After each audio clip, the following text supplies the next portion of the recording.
much ability to continue these programs. We should have been much more upfront with the American public, and we should have declassified the fact of and had these discussions about the legal authorities and the like.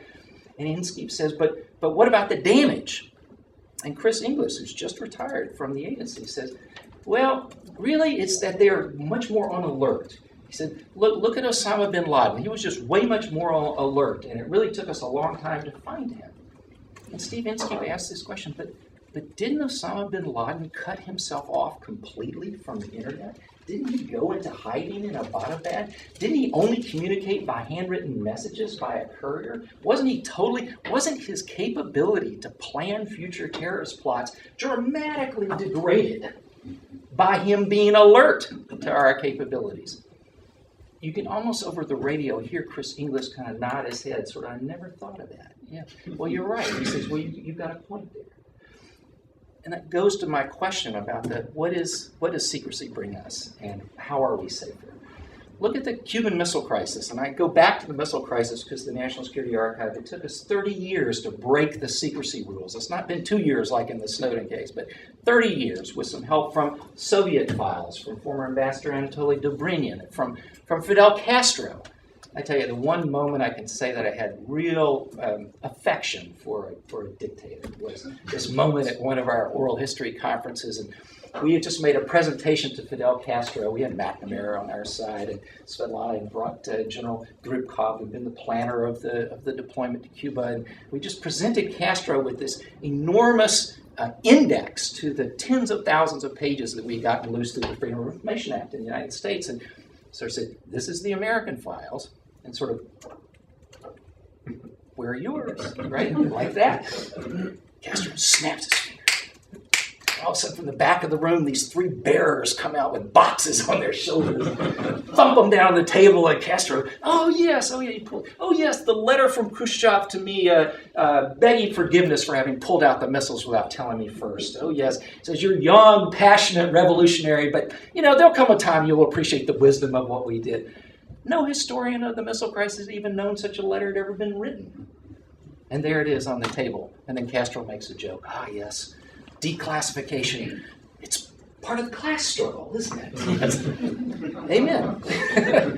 But to try to sum up an enormous story that now is a bookshelf of books and multiple documentary films and tens of thousands of documents that we've published with the ProQuest series, the Digital National Security Archive, there was an old story of the Cuban Missile Crisis. And to sum it up in the words of the Life magazine cover story, it was a quotation from Dean Rusk, the Secretary of State under Kennedy, who said, "We went eyeball to eyeball with the Ruskies, and they blinked."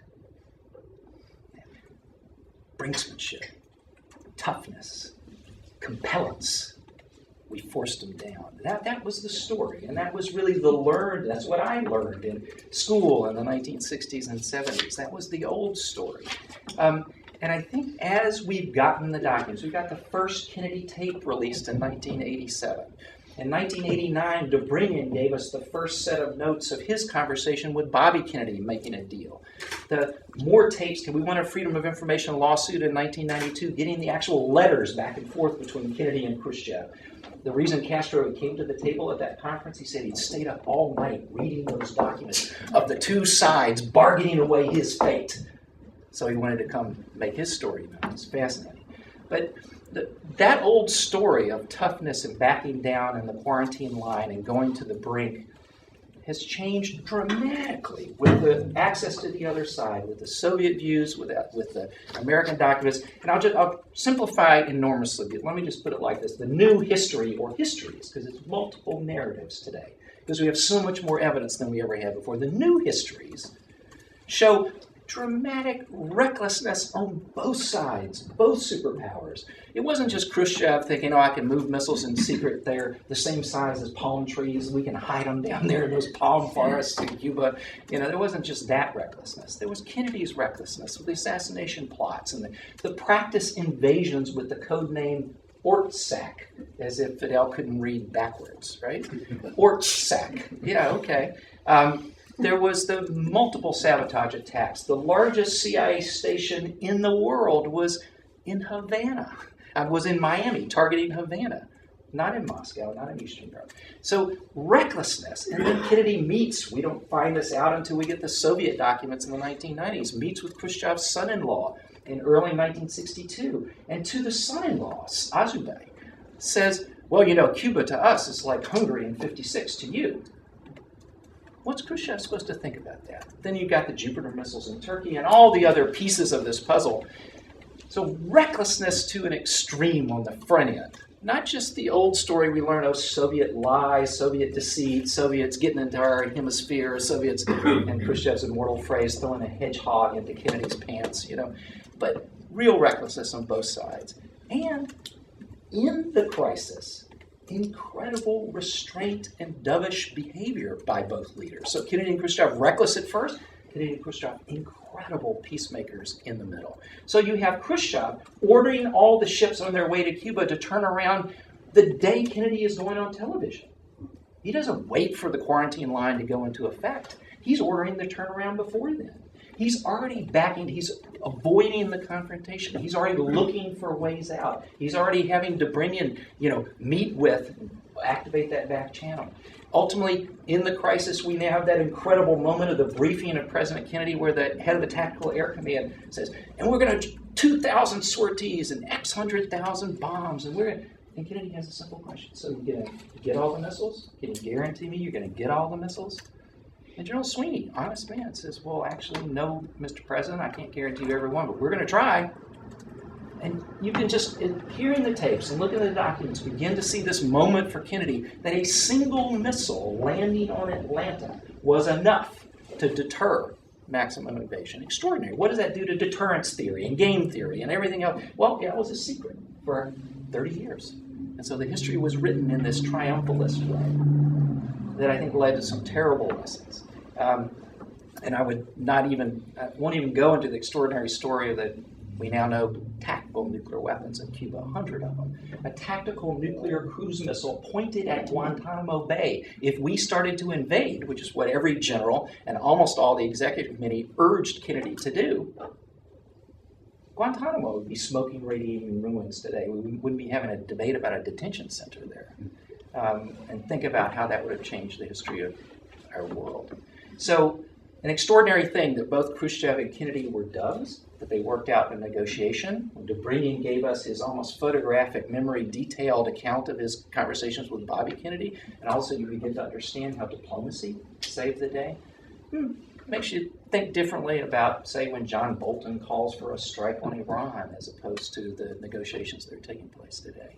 Learning the wrong lessons. And that's my segue to the Vietnam story, because we spent similarly 30 years working and finally getting folks like Robert McNamara willing to go back to Vietnam with us, talk face-to-face with counterparts on the other side like General Giap, helping us by going into their own still secret files, because Secretary McNamara's files have only been declassified just in the last 5 years. Some of them relate to nuclear weapons, as Abner well knows, are still secret today, absurdly so, because they're policy material, not about technical details. But on Vietnam, you think about the myths of the missile crisis. So, okay, let's go eyeball to eyeball with Hanoi. They're going to blink. We just got to calibrate the pressure. Wrong. A negotiation. Then we look back at one of those great moments. Again, this is a 40-year struggle to open the intelligence around a key moment, which is the Gulf of Tonkin, August 1964, the famous second attack on the American ships that then caused Lyndon Johnson to order the first B-52 bombing raids of Vietnam, which now is seen by historians sort of this inexorable escalation that then took place. It took hundreds of Freedom of Information requests just to get loose the secret story of the American coastal attacks on Vietnam, which we did, the DeSoto patrols, which we did just to test their defenses and see what their radars and electronics were capable of, and how that then led to the counterattacks by the North. So it wasn't unprovoked aggression, as President Johnson said on national television. It was a pretty natural response to something that had been going on for months on our side. So that took years of Freedom of Information to get loose. But then a historian inside the National Security Agency found an incredible set of other pieces of evidence, which were the actual intercepts of the North Vietnamese boats while they're doing the first attack. And by piecing it together and going back to the originals, he deciphered a story that those of us on the outside could never have seen because of the security barriers. But then once he wrote it, we could get it released through the Freedom of Information Act, showing that, in fact, there wasn't a second attack. There were just intercepts that came in 2 days later about the wounded boats from the first attack. They didn't come in until 2 days later because they don't translate everything from Vietnamese in real time, because a different listening post in the Philippines picked it up. But it arrived in Honolulu at Pacific Command at the moment that McNamara is calling and saying, what's your evidence on this second attack? Intercept comes in. It's actually a lower priority level. Oh, they just translated. Oh, one of the North Vietnamese boats is reporting holes under the waterline. Okay, bam. We've got the transcript of McNamara's phone call with the commander of Pacific Command, and you put that together with the intercepts, and all of a sudden you begin to understand it didn't happen. But that collation of the intercepts then became a document. Senator Fulbright asked for it. They presented it. It was smushed together, not separated out in the way I've just done. And that document, labeled top secret code word, then becomes the proof that only a handful of top people in the government are ever cleared to see. But they can say to the columnists who aren't cleared to see it, oh no, I've seen the intercepts and I can tell you it happened that way. But it was phony. Phony. And look what that then led to. My favorite Vietnam document, however, occurred the next day. And it's the notes of the White House senior staff meeting, because it echoes down to the invasion of Iraq and to all of our issues around cherry-picking intelligence. The next day, George Bundy is presiding at the White House over the senior staff meeting on August 5th, 1964. There's a new White House staff person. He's a journalist named Douglas Cater. He came over from NBC News. It's his first senior staff meeting, and he asked some questions about, and he hears Bundy say, well, actually, this morning we have less evidence of an attack than we had last night. Last night, they ordered the B-52s. But by the morning, they'd had the destroyer Mannix commander send a cable. I don't think there was an attack. I think it was bad sonar operation. They've got some real questions. Oh, we've got less evidence this morning. So Douglas Cater asked the normal question, well, if we've got less evidence this morning, why are we pushing for this resolution in Congress that's a blank check for the Vietnam War? And Bundy says, best not to look too closely at the evidence. These circumstances give us the occasion to do something we've been wanting to do for a while. And when you put that together with declassified records, you find that his brother, the Assistant Secretary for Asian Affairs, William Bundy, had written a plan in June, this is August, for how to escalate the war, to show our resolve against communism. And then you begin to see some of the interconnects between the secrecy, the closed discussions, the avoidance of dissent, and an enormous failure that leads to the death of millions of Vietnamese, 2,000 Americans. So that set of secrecy issues and cherry-picking issues, I think makes a core point that doing the opposite of George Bundy's command and looking closely at the evidence can really be transformative. And I'll just tell you a story. So in 1998, the reform president of Iran, Khatami, has a speech in the United Nations calling for a dialogue of civilizations. So my deputy director, Malcolm Burns, married to an Iranian American, speaks Farsi, and we call up the Iranian ambassador to the United Nations and ask for a meeting because we'd like to get visas and go to Iran and try to do some. We've done it in Vietnam, we've done it in Havana, we've done it in Moscow. Why not Tehran? We'll bring documents. We had just gotten released the internal CIA history of the 1953 coup that basically says, well, it wasn't genius on our part. It was just luck and good timing. We had these circus toughs who really cowed the crowds and took over the radio station. So then the general was able to do this. And really it was the Brits' idea, but we had great timing, so we get all the credit. Fascinating little history about covert operations. So we said, we've got this history. So we show up at the Iranian ambassador's office of the United Nations, and they were saying, would you like some tea? Sure, we'd like to see. They set us down on this nice sofas, and the ambassador comes in, and I stand beside him, he says, oh, I know who you are. I said, really? What? He said, yeah, I did my PhD at George Washington University, and I used all your documents on the Iran-contra affair to understand what were the Americans thinking in sending a cake to Ayatollah Khomeini and trying to make a bargain for hostages in Lebanon. I said, really? Wow. He said, I know exactly what you do. Oh, so you want to come to Iran? Yes, we do. Can we have visa? Yes, great. Okay, done. On his shelf were our books and documents about the Iran-Contra affair. this is interesting. He gave us people that we needed to talk to. He said, no, this is this faction and this faction. He introduced us to the Revolutionary Guard's historian. Now, this is somebody I probably would not like to meet in a dark alley somewhere because he has a certain background in places like Lebanon and elsewhere, but he also has an advanced degree. And if he'd only come to Monterey, he would have been way above the crowd. But he is a very smart guy, and we brought evidence. And so he took us to this center where they had seized all of the Shah's personal files. He showed us the Shah's baby books. And a little more chilling, he showed us some of the documents they used to identify American CIA assets in Iran who then were shot. Almost 700 of them over the first 3 years of the revolution. But he also well knew about, I don't know if any of y'all have ever seen the extraordinary job the Iranians did piecing back together the shredded CIA operational files. Really extraordinary. We heard the story about how this was done from a vice minister of the environment who, she looked very familiar. She worked for Khatami. She was a reformer.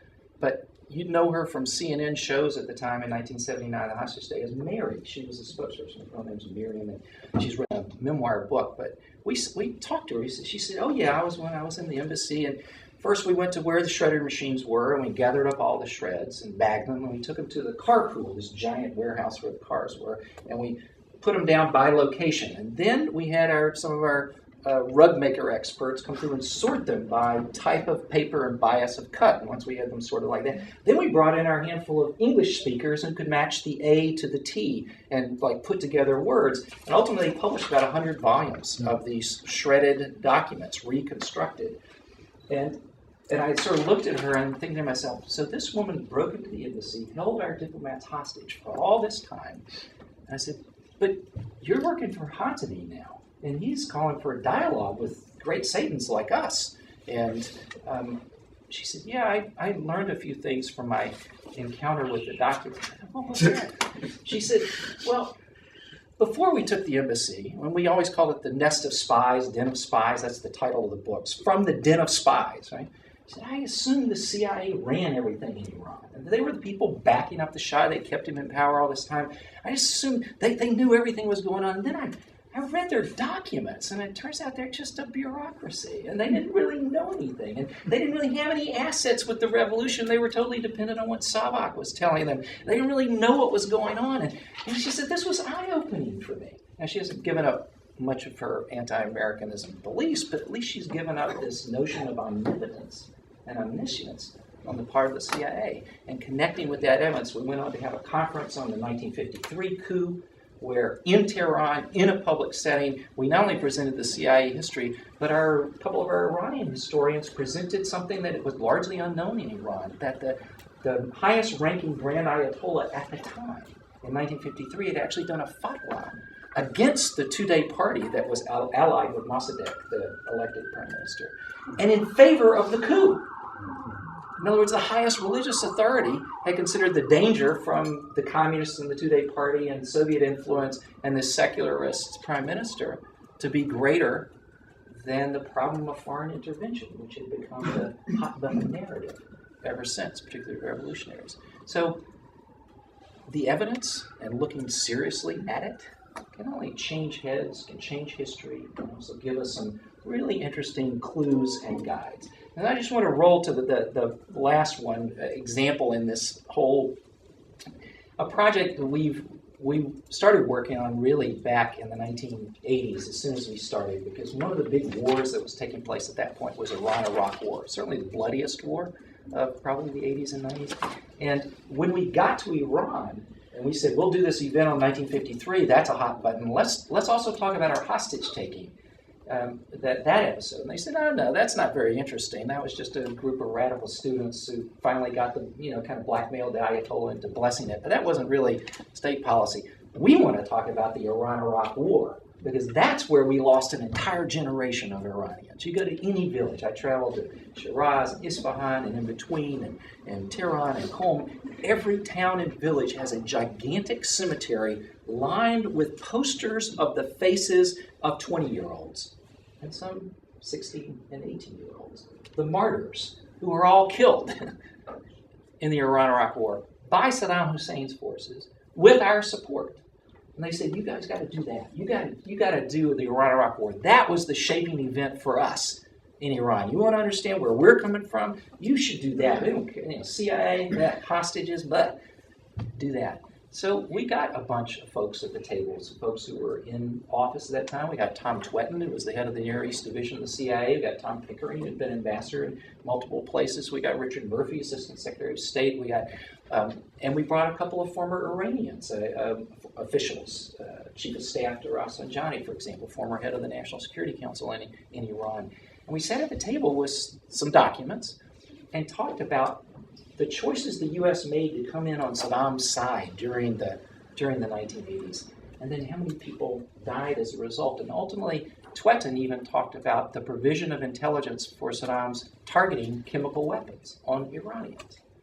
Now, what was interesting at this conference was not just the American mea culpa, oh my God, we provided intelligence that targeted weapons of mass destruction and killed thousands, maybe not tens of thousands, but thousands of Iranian young people. But we also had an interesting reaction on the Iranian side because it was by our talking about the American sins and documentation. The Iranians started talking about some of the terrible decision-making on their side. How they came up with tactics like the human wave, which sent poorly armed, with no armor, young people basically in waves against defensively armored tank positions. Not just chemical weapons, where they were wiped out in waves. The reason 300,000 Iranians died, some of them died because of American intelligence help. Some of them died because of Saddam's outrageous aggression and invading the place in the first place. But some of them died because of really stupid military tactics by the Iranians. And this is a fascinating dynamic and an internal discourse that I think ultimately offers some real hope. It's something that, like what happened in Vietnam, in the literature after 1986, with these incredible novelists talking about the choices that Hanoi made to prolong the war, to heighten the level of violence. If you can get that kind of discourse happening in Iran, you actually have a choice. You actually have a chance at, I think, ameliorating the reign of the mullahs and have some greater self-consciousness about decisions. But that precursor then led us right. We'd already been working on that project, 98 to 2002. And then we had our own Iraq war to deal with and the decision to invade Iraq. And we filed freedom of information requests, and we got stiffed left and right. And then we worked with folks in Britain who were trying to do the same thing. And then as the Iraq Survey Group turned up no weapons of mass destruction, and that set off official inquiries both in the U.S. Congress and in Great Britain. That produced exhibits and testimony.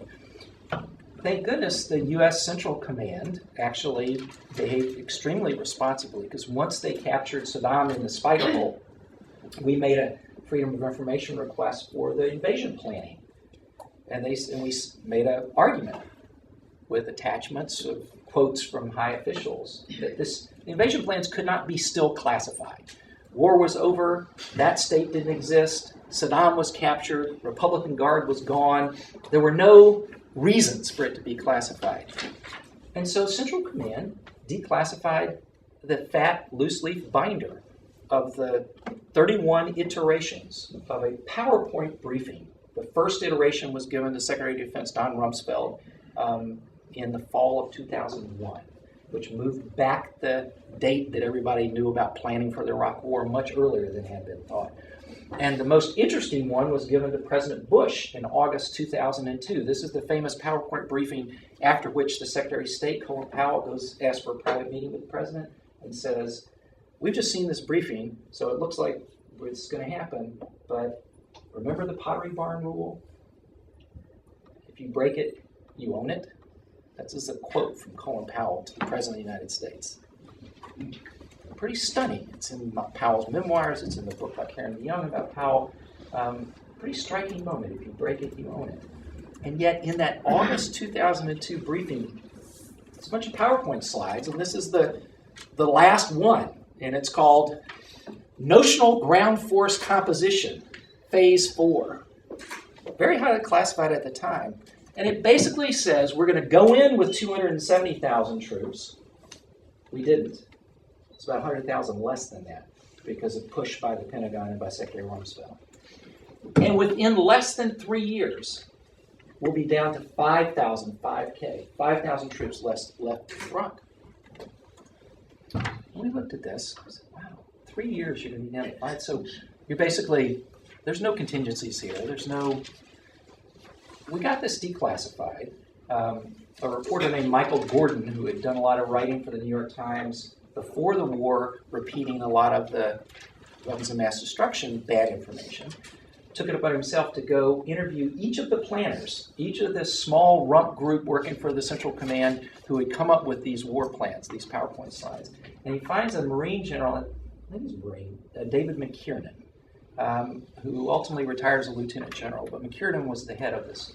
And he said, General McKiernan, why did you just assume that you were going to come down to this point? What about the possibilities of an insurgency, which now don't happen, or a civil war, or the breakdown of authority because of the end of Saddam's regime? And McKiernan was very straightforward with Gordon. He said, look, if we had planned for any of that, if we had assumed we needed more troops, that would have made much harder the front-end decision to invade.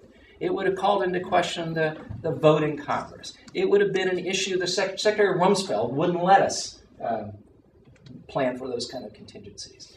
And when you see that this documentation was so closely held that Secretary Powell, who himself retired chairman of the Joint Chiefs of Staff, didn't see these briefings or these plans until that presidential briefing in August 2002, when the train had already left the station. Extraordinary. What secrecy does for the securocrats is exclude alternative possibilities. What secrecy does is prevent the questioning of assumptions and the asking, well, what happens if? Secrecy excludes dissent. And you go back and you take a look at even that very first national intelligence estimate that was done on weapons of mass destruction. So now it's almost completely declassified, but only afterwards. At the time, it was so secret that U.S. senators were allowed to see it only in the vault of the Senate Intelligence Committee, and only senators, no staff, and they were not allowed to take any notes. And this is the body of the document is more than 20 pages long. The appendices make it over 60 pages long. No notes, no staff. And we now know that fewer than half the United States senators who voted to go to war even bothered to go to the vault to see the national intelligence estimate. Fascinating commentary on our checks and balances in our Constitution as well. But the secrecy is what precluded those folks from knowing what was in there. Now we know, looking at that national intelligence estimate, there were a whole series of dissents. The State Department registered a dissent to that estimate about the yellow cake and whether that was really for nukes. The Air Force intelligence registered its dissent about the aluminum tubes because they concluded that they were much more suited for the building of rockets than for the building of centrifuges. Guy at Oak Ridge dissented about a different element related to the tubes. There were a series of these. Another Air Force dissent said the unmanned aerial vehicle part of this, no way those could deliver bioweapons. That couldn't happen. If you look at each of the dissents, each of them turns out to be correct. I'm talking in hindsight. But at the time, none of the dissenters was completely correct. None of them had it all right. And the consensus process of chewing this cud and turning it into a national intelligence estimate had washed out the alternatives and the dissents.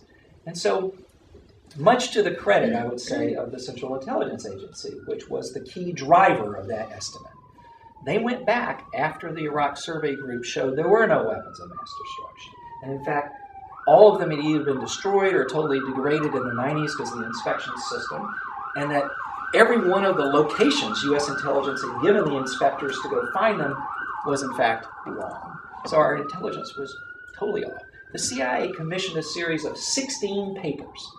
We've only gotten 3 of them declassified now, but they were written in 2005, 2006, 2007. 16 papers looking at how could we be so wrong. It wasn't just a matter of cherry-picking by the higher-ups. Examples from the Gulf of Tonkin or from the invasion of Iraq show you how easy that is to do for policymakers who are drinking from a fire hose of information, whose radar screen is full of other problems, who will rely on previously held knowledge. I mean, Kissinger once said he never learned a new thing once he was in office. He had to rely on what he had read before he ever got to office, because once you're in office, it's just crisis management. But the fascinating thing about this series of papers, it was called the Iraq WMD Retrospective Series. And my favorite one is this one written in January 2006. It's called Misreading Intentions. Iraq's Reaction to Inspections Created Picture of Deception. In other words, the way they reacted to the inspections, both in the 90s and then right before the war, made the U.S. convinced Saddam was lying through his teeth. They go through in gets to page 16, I think it's the real gem of this entire document. But all the way through, they talk about all these different reactions by the Iraqis to steer inspectors away from palaces. And in here they say, well, we assumed that meant that in the palaces must be where they're hiding this stuff. Actually, we found out after the war that really that was about security for Saddam and his retinue. They didn't want us to have the internal layouts of these palaces because we'd send a cruise missile down on them. It was about fear of assassination. So they come down to the very end and say, why do we get it so wrong? And I just love this little paragraph because it says the world about the challenge of understanding the other and the boundaries and blinkers which the national security secrecy system place on us and our ability to do that, whether it's the Iranians today, Saddam Hussein in 2003, the Soviets during the Cold War, you name it. So the CIA says, well, analysts tended to focus on what was most important to us, the hunt for weapons of mass destruction, and less on what would be most important for a paranoid dictatorship to protect. Viewed through an Iraqi prism, their reputation, their security, their overall technical capabilities, and their status needed to be preserved. Deceptions were perpetrated and detected, but the reasons for those deceptions were misread. Fascinating. How you can get it so completely wrong. And the challenge for, I think, all of us as international affairs analysts, scholars, practitioners, is let's beat McGeorge Bundy. Let's look really hard at the evidence. Let's use the evidence from as many sources as possible to really reach out and understand the other. If you can get that kind of ability, and I would say it begins with linguistic ability, but it never ends as a challenge. That's our goal. I'd love to take your questions. I have a million other stories, as you can imagine. I'll just give you my other favorite secrecy moment. So I held this up just as a typical example of what we run into over and over and over with declassified documents, a big chunk of them blacked out. And this was a project we pursued to look at the way the United States has dealt with terrorism. It's not new. 9/11 wasn't new. Our first interagency, White House-sponsored task force on terrorism started after the Palestinian hijackings in 1968. And it leaped to a very intensive, daily meeting level after the Black September attacks in Munich at the Olympics. And by 1974-75, we were having weekly compilations. This was done by the Central Intelligence Agency of terrorist threats and plans worldwide. And so we got the series declassified. And we were fascinated to look at this one because when we later found another copy of a similar one in a presidential library, we said, wait a second, that looks familiar. Didn't we get that under the Freedom of Information Act and it was all blacked out? Yes, it was. Well, we got it from the Gerald Ford Library, officially declassified. So simultaneously, an authority of the United States government with security clearances has said this is classified at the secret level and you can't see it. And a different authority of the United States government has said, no, it's not classified. And what we loved about it was the terrorist threats and plans worldwide, date 24-25 December. Target, GONP, Government of North Pole. Courier flight, place unspecified. Quote, a new organization of uncertain makeup, using the name Group of the Martyr Ebenezer Scrooge, plans to sabotage the annual courier flight of the government of the North Pole. Prime Minister Chief Courier S. Claus has been notified and security precautions are being coordinated worldwide by the Counterterrorism Working Group, classified at the confidential level. What's the secret? They have a sense of humor. Thank you very much.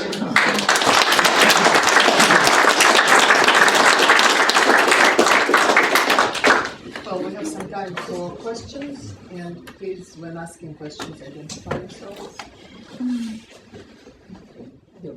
Provocateur. Okay, no. In chief. Tom, that was really magnificent. I don't think we actually take this. I'm really sorry. Yes, we are too. We are. Oh, we are. Sorry, great. I'm glad that we are preserving what was really a wonderfully presented talk here. Given your work with many policymakers who've had the opportunity to sit down and to glean lessons such as those that you shared with us, how attentive would you say are most policymakers when they join new administrations to actually be sensitized by the findings that you have collected over the years? I mean, the people who participate in your different projects obviously come away with a very different sense of what transpired, and I think are able to look to the future with a different sense of perspective. But do you have a feeling that other parties who assume major positions, be it at the National Security Council, the State Department, wherever, do you find them knocking on your door? Are there ways in which you have kind of organized briefings for new policymakers so that we don't have to go through this with every administration on every crisis, and maybe we can, better empathize with others and understand how the world looks like from different vantage points? That's a really tough question, as usual. I would say we're knocking on their doors.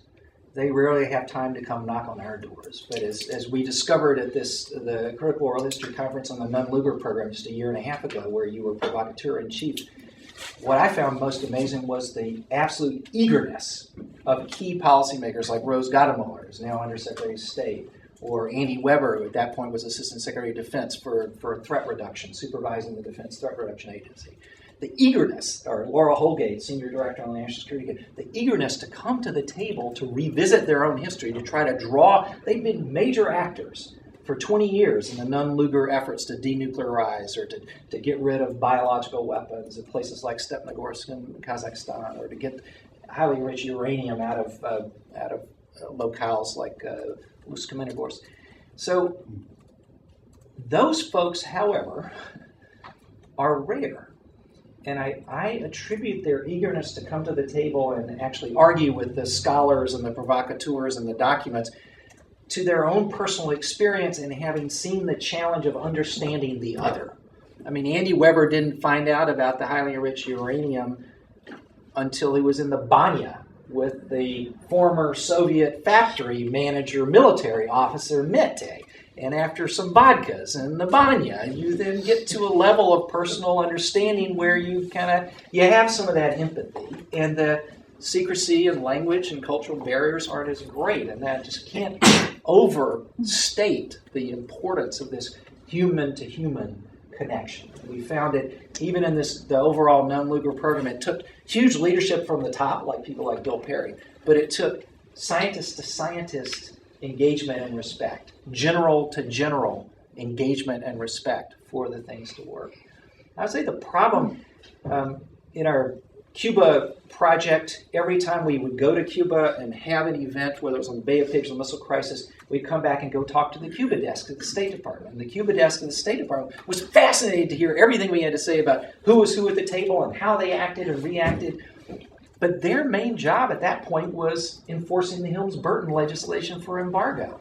And so we were, in effect, by doing our history and our documents, a challenge to their real-time policy. And so we had very interesting but somewhat tense discussions. They were less interested in understanding that Cuban point of view on those crises than we were. But some of it got through. And I think people like Roberta Jacobson, who's doing the negotiation today, were among the folks who we briefed back then. And so you do see a legacy piece. But I think part of the challenge for connecting, there's a great debate. I think Ernest May, who was an old mentor of mine at Harvard, has two different books where he describes the challenge of history for policymakers. And one book is a book that says policymakers always get the history wrong, and it's a terrible guide because they always draw the wrong lessons, and it's bad analogies, and they always use the Munich analogy when they should be using the negotiated Cuban Missile Crisis analogy, and vice versa, right?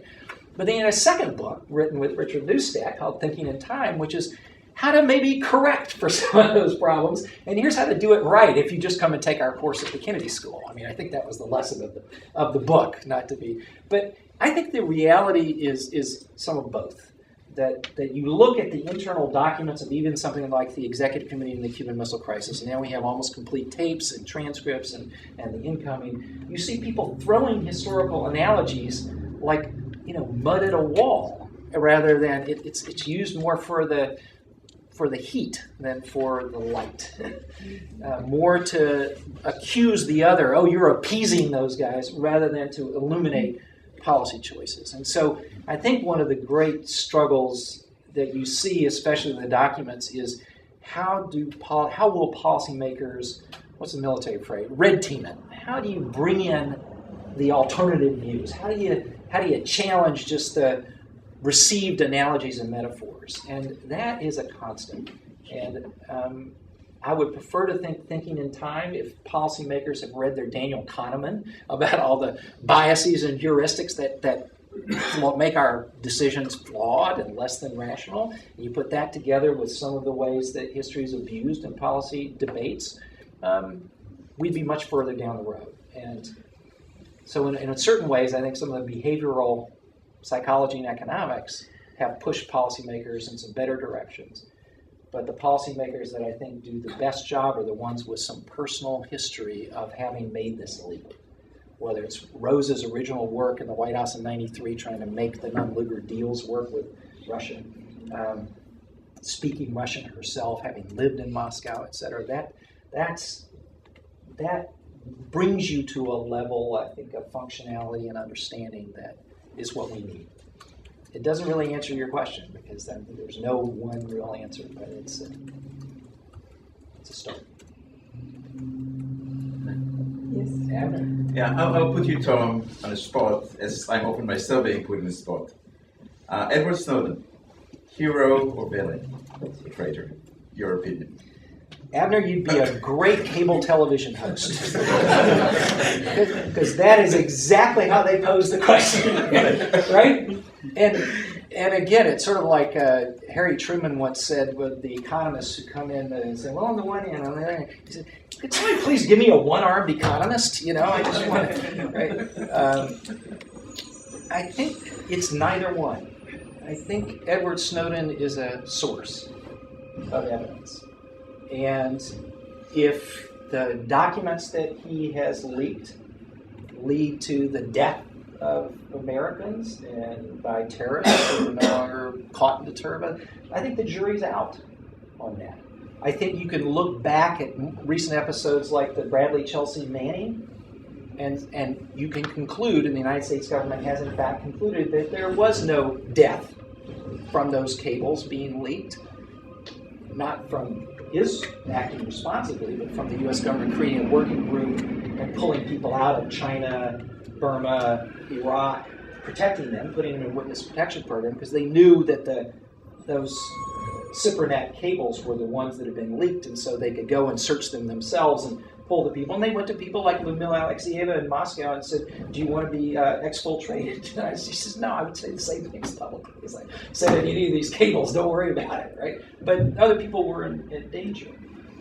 I think what you can say about Snowden is what the President of the United States has said and what the Director of National Intelligence has said, which is the debate he caused was something that we needed to have happen.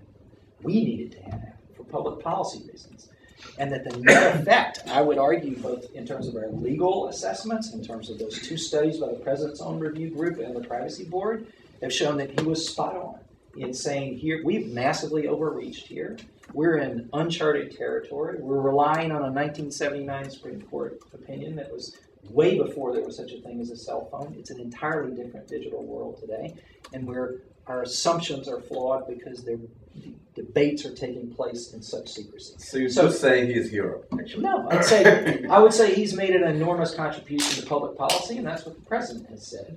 And I think ultimately the United States government, if it's smart, and parts of the United States government are very smart, will work out a plea deal with Edward Snowden to have him come back, sit down with him and do a damage assessment about what else he had available, what else may still come out, what may come out from more irresponsible parties than, say, Bart Gellman of the Washington Post or The Guardian. But what else could be the dangers?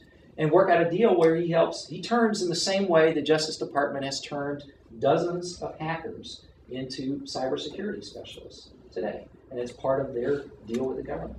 And I think that would be a good thing for us. It would certainly be a good thing for Snowden. As much as I love Moscow, I think he might be better served here in the States. Yes, ma'am.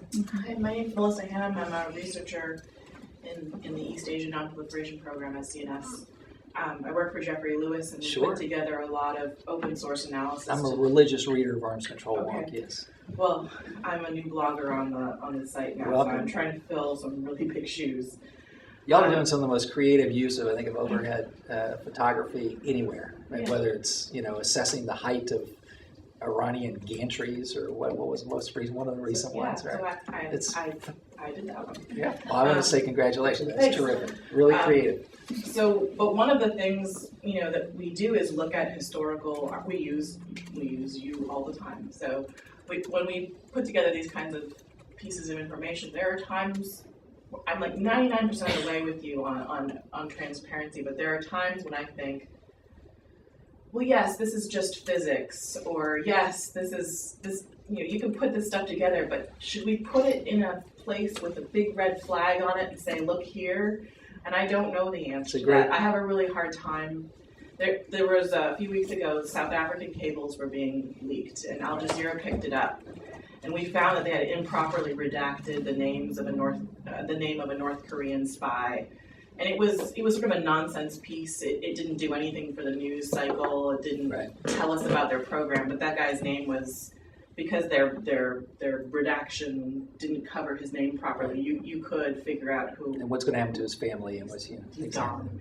And on the one hand, well, Jeffrey and I had different ways of dealing with it. Jeffrey screamed bloody murder at Al Jazeera, like, take it down, you're ruining this guy's life, he's probably dead. And I was like, I don't want to say a word. Just drop it, maybe no one will ever notice it. But there's got to be so many instances, and maybe you have come across things looking at these kinds of materials where you wonder, like, what is the ethical responsibility of a researcher when it comes to dealing with this kind of material? That's a huge question, or a really smart question, and I think maybe there's three responses. One of them on the physics of things. We just went through this last week. We posted a memoir by Kenneth Ford about the early H-bomb, and we got email messages in all caps. This is treason, right? Because he gives interesting take on the... I bought my copy already. Yeah, exactly. It's fascinating because he talks about the Teller versus Stan Ulam controversy and the original design. And I was reminded in that whole controversy when General Leslie Groves, the head of the Manhattan Project, was hauled up before Congress when the Truman administration released the Smythe Report, which detailed the history of the Manhattan Project. You say, how do we build this bomb? Where did it come from? And all these members of Congress said, isn't it just revealing all these, these are our core secrets? And General Groves had this fascinating answer. He said, well, there's only really one nuclear secret. What? What do you know? He said, the secret was it explodes. We didn't know that it was going to explode. We didn't really know. We thought. But once you know that it explodes, any physicist can work backwards. The CIA actually did this with the AEC's help in 1959. They locked 2 grad students in a room. The famous nth country experiment. Gave them each 6 months with only access to the open literature. Can you come up with a bomb design? They each came up with a different design. Grad student. Your point is it's a harder call when you get to the technical specs and the engineering specs and exact distances and that kind of... I agree. I think their secrecy is very justified because you got to slow down the proliferation race. And yet you look at something like fissile material, I think it's unquestionable that our world would be, and Bill Potter's made this case over, would be a far safer place if we had absolute transparency on all the fissile material, wherever, and a tracking and barcodes, the way FedEx, so you can at any one point tell where that ounce of HEU is. We'd be much better off. I think your point about what's the obligation of researchers, in many respects in this highly networked world, the best we can do is practical obscurity, which is your reaction to the name of the spy is sort of hope people don't notice. But that it's not entirely satisfactory because it moves us to an arena of sort of risk management rather than zero tolerance. And we all kind of want zero tolerance. We don't want anybody to die because of a release. But I think realistically it's risk management, and I would say that it's less of a problem than the overclassification is a problem. And the reason you say you're 99% with us, 99% with us, I'm not an absolutist on openness. I think there's some real common sense rules on secrecy, and most of us would know them when you saw them. It's a name of somebody who would get killed, or other identifying details, their position or title or location at a given point in time, where they can be tracked and killed. And that's a secret, or our bottom line in a diplomatic negotiation before that negotiation is complete. I mean, that's a real secret. Technical specs for weapon systems. You don't want bad guys to be able to build. I think there's some comments, but I do think that is a very small fraction of the classified universe. And there's different estimates. I mean, Donald Rumsfeld was asked officially by a committee of the Congress in 2004, he was SecDef, for the official Pentagon position, how much overclassification? He said 50%. 50% overclassified, shouldn't be classified. Other folks, I think President Reagan's executive director of the National Security Council was a retired Navy officer named Rodney McDaniel. He was asked by the Moynihan Commission, this is in 97, 98. So what do you think, overclassification? And Rodney McDaniel said, it's 90%, right?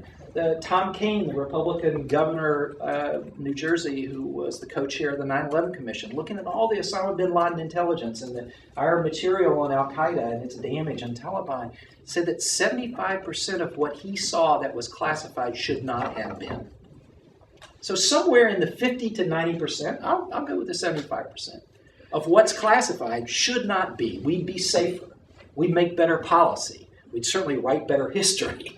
We'd learn how not to repeat those mistakes. And I think that is the bigger problem than the inadvertent release. And there's some things we can do, as the U.S. government did about the WikiLeaks matter, to ameliorate it. But there are real secrets. And the folks like Julian Assange who say there aren't, I think are just flat wrong and are irresponsible and reckless. And that's terrible. But I think they're right in always seeing the real challenge is pushing the envelope toward greater openness, because then I think we are better off. Yes, sir. Hey, Tom. I'm Ilya. I'm from Detroit, here locally. This is a very interesting lecture. You obviously talked about a lot of different things here, especially the secrecy on different conflicts that we have throughout the recent history. Now we have, and you mentioned that if some of these files weren't classified, if more people were involved, we'd be able to solve some of these issues better. Right now we have obviously an issue with ISIS, we have issues with Ukraine, not issues, but there's the conflict going on in that area. So do you think if some of the information was unclassified, we would be able to come up with a better solution? That's the first part. And the second part, we talked about it, and I'm sure that there are many supporters of declassifying some of the information that comes in. Is there anything that you are doing on your part to kind of try and declassify more information, or maybe change the laws or change the classification? Is there something going on like legally? All of the above. We file between 1,000 and 2,000 Freedom of Information requests every year. So we're trying to do it with rifle shots, not shotguns. So very targeted. The best Freedom of Information request is where a document exists and you have a sense of which office it's in, and then you ask for it. And because then you can really speed up the process. We're also bringing Freedom of Information lawsuits, like one that I mentioned. Right now we're in court just to get the last 600 telephone conversations out of 15,000 that Henry Kissinger recorded and transcribed. I just give you the historical here's President Nixon. He calls his national security advisor at night, breakthrough on China or something like that. The president's tape machine is rolling, and the national security advisor doesn't know. But at the national security advisor's office, the secretary's tape machine is rolling, and the president doesn't know. So we have both Nixon's tape and Kissinger's transcript of the same conversation. The Mutual Wiretap Society. It's surreal, but this is what our top of our government was doing. So we're trying to get the last batch. We've been in a process since 2001 when we made Kissinger return the transcripts to the government, or persuade the State Department to recover to get them loose. So filing a lot of freedom of information requests, keeping up with the retired records logs around key moments. Like we just went through Secretary Perry's retired records for all of his dealings with Ukraine on the denuclearization, his dealings with Kazakhstan, and dealings with Russia, because that's a story we're trying to tell now. And we've got requests in for those key documents. We interview former officials, and we always end our interviews with, oh, and do you have anything in the basement, diaries, documents you took home, stuff like that. And so we've just published, for example, this extraordinary diary kept by the Assistant Secretary of State for Africa during the 8 weeks of the Rwanda genocide, where she writes about what she was told by the White House, what she was told by cable, who she got on the phone with, but in her own handwritten diary. So it's just extraordinary, both context, and then you get a sense of the flow, and you get the sense of so much of the incoming, and begin to understand why, once the Americans were evacuated, the top of the American government just lost interest in Rwanda. It didn't want to repeat Black Hawk Down with Somalia. And, it gives you, so you look for those private documents as well to bring into the system.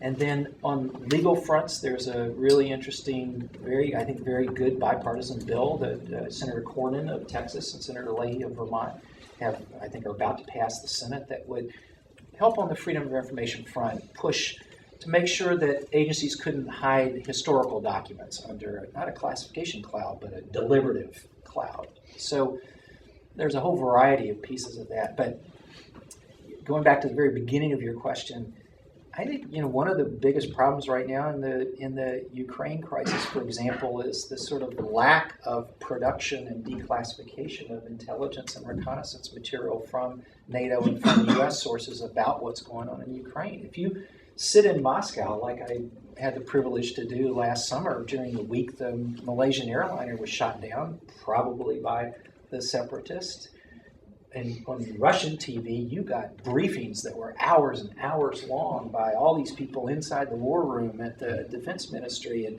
you had mock-ups of overhead reconnaissance, some of which we now know are entirely fake, and some of which may well be right. But you had a stream of information. I'm not saying true, but it was a flood. And on the American side, you really haven't seen that kind of briefing at any kind of high level that says, here's why we believe that guy Strelkov, it took Jill Lepore, a Harvard historian, writing in the New Yorker magazine about the Internet Archive to roll out the best piece of evidence that anybody's found to date that a particular separatist leader shot down the Malaysian airliner, believing it was an Antonov troop transport because it was one of a series.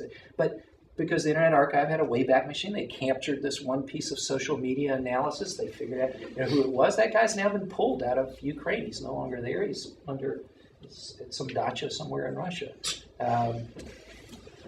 All I need to say is I think there's a case where the shrouds of secrecy around our technical capacity to see into Ukraine works both ways. It works against us. On Russian television, you hear announcers say, but the United States has these satellites that cover the whole world. They've got look, they were able to see missiles in Cuba in 1962. What do you think they can see today? When they actually care, they can read license plates. Where are the photographs? Well, they don't have any, clearly. So the absence of evidence becomes, as Rumsfeld's great phrase, the evidence of absence, right? It's and that's one place where I think the secrecy limitations covering our intelligence community are doing a disservice to the international dialogue. I could be wrong. Yes, sir. Sergey Vestal, from a student in the Detroit course as well. I would like to come back to a question about Mr. Snowden. So you have mentioned that you don't consider himself neither traitor or traitor, I'm sorry, Right. or nor a hero. Hero, right. Well, my question about that is, Mr. Snowden was a government worker with the security clearance, top security clearance, who was sworn not to spill any government information. Right. So it doesn't matter how much you consider it is essential to reveal it to the world. It wasn't up to him to reveal such information. Let's take case of John Pollard, who is still in the prison, right? He was sentenced for life, if I'm not mistaken. Who was that? John Pollard?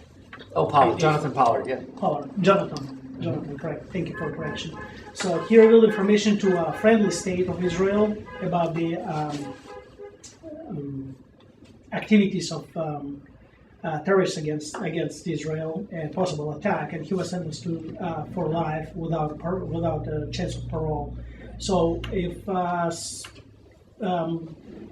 Mr. Snowden is going to be pardoned for what he did, no matter how we looking at that, don't you think that's going to create a precedent for other government workers to act the same way, like surpass their the proper channels if you think something should be revealed or something should be changed, and just go the way Mr. Snowden did? It's a tough question, and I think it's a question that our country has struggled with for a couple centuries, which is the Henry David Thoreau wrote one of the original, on civil disobedience. And when do you break the law because you think there's a right? I mean, Oliver North stood on national television and said, "I appeal to a higher law." He was, his own personal behavior undercut that claim because of his petty thievery of the proceeds. In the Pollard case, you had and we've gotten declassified the damage assessment from that case that was presented in court that led to that life sentence. And it's pretty interesting because it has some real specifics about American technical capacity and counterterrorism capacity that were lost, not just to the Israelis, but traded by the Israelis to others. And you had a pattern of deception and dealing with a foreign government, however friendly, that certainly did Mr. Pollard no credit. Your larger question is about the personal ethics. Snowden certainly took an oath. He was bound by contract, by promise, by oath. He broke all of those. So that's why I wouldn't call him a hero. But I don't think you can call him a traitor either if the effect of what he did was in the classic tradition of what are known as whistleblowers. And in our country, the whistleblower function serves an essential role, I think, in democratic governance. I mean, we can just look at something like this debate over the wiretap court that would not have occurred without the whistleblowing. Congress was effectively gagged. Senator Wyden, who knew the right answer to that question when he asked James Clapper, "Are you collecting data of millions of Americans?" Wyden was bound by his own security promises and oaths about saying anything publicly. He knew what the right answer was. He was trying to set up Clapper to have a dialogue. Clapper cut it off. What's the essential responsibility? My argument is that there should be proper channels for folks who see this kind of vast overreach occurring to take it up. There are not. If you're a contract employee, you're not covered by whistleblower protections. You're not. I'm sorry, President Obama has admitted that now. He said, "No, look, I covered the intelligence community with my executive order," and he did. And this is enormously to his credit because I think President Obama has a very sophisticated understanding of the leak mentality and how you have to have those channels. But you look at someone like Thomas Drake, who worked for the same agency that Snowden did. Snowden as a contractor. And Drake basically was personally bankrupted and driven to be essentially ended up his career in his 60s making coffee, a barista. I don't like a good cup of coffee as much as anybody, but that's the end of a guy's career who was at a very high level as a program manager who tried through normal channels, through his own agency inspector general, through his congressional oversight committee, and stifled at every turn, also talked to a Baltimore Sun reporter, and then was prosecuted. And this is a core difference, I think, between your Pollard case and a Drake or Snowden case, which is who they give the information to matters enormously because it speaks to intent. And if your intent is to aid a foreign power, then I think the government is justified in coming down with its army boots on you.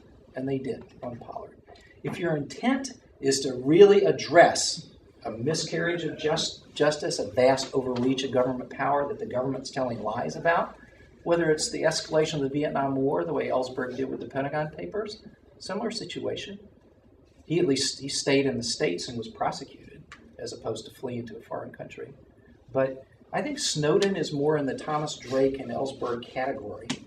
But I think, as I said in my answer to Avner's question, I think the jury's still out on the damage. Right now, I'd say the damage assessment is very largely positive, not negative. And on the negative side, and why I won't call him a hero, is the breaking of the oath and the contract and the agreements that he had, which I agree that. But I don't think it's a simple question. I don't think it's black and white. And I think there's an American tradition of dissent and whistleblowing that we have to honor. Because if we don't, then we're shutting down our own democracy. Then we're reducing our own ability to create checks and balances. Our founders created a constitutional system that was designed expressly to limit power. That was their number one concern. You read everything, Federalist Papers, the Constitutional Convention, you name it. Their biggest concern was they didn't want a king. They didn't want the power of the purse joined to the power of the sword. They didn't want a standing army. Right? Fascinating. But we're dealing with a different world. We've got the best standing army in the world today. But it means that we need to hear those voices sitting in the back of our heads, or as Abraham Lincoln said, the better angels of our nature, talking to us. How do we then constrain that power? How do we make sure that power is not abused? And I would just argue that whistleblowers are a key part of that. We need more protections for them. Snowden had very few. I'm not saying he was right, but I think the balance sheet right now is much more in his favor than against him. Thank you very much, Dr. Blanton. Thank you.